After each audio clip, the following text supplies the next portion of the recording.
Okay, today we're going to show you how to change the wax filter on your hearing aid. It's also called a wax guard or a Cerastop, whatever the name for it. We're going to show you how to change the piece that catches the wax in your hearing aid speaker.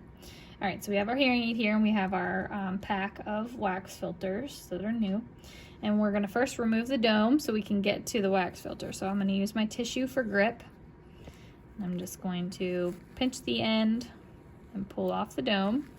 Okay, so that's off. And now you can see this white donut. That's our wax filter. It's our old wax filter, so we're going to take it out of the receiver and replace it. So I'm going to open up our pack and take out a new stick. So these are all fresh wax filter. It's a removal tool and a replacement tool.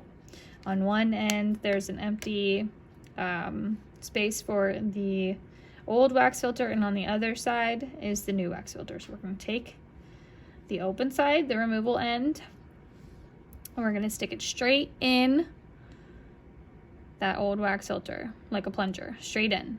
Okay, so you kind of click in, no twisting, just straight, and then pull straight out. Okay, there, our old one just came out. Now we're going to flip around our tool and put the new end into the speaker. And we're going to do the same way. So we're just going to push straight in like a plunger and pull it out. And then you can kind of press on the end, make sure that filter stays in there. And then this gets thrown away in the trash. And then we're going to replace the dome. We're going to pinch the end. Okay, keep that hole right there open and put it on the end of the receiver. Okay, kind of wiggle it on there, use your finger to push it all the way on, and then check to make sure that it's all the way around the end of the speaker. And that's it. Now you've replaced your wax filter.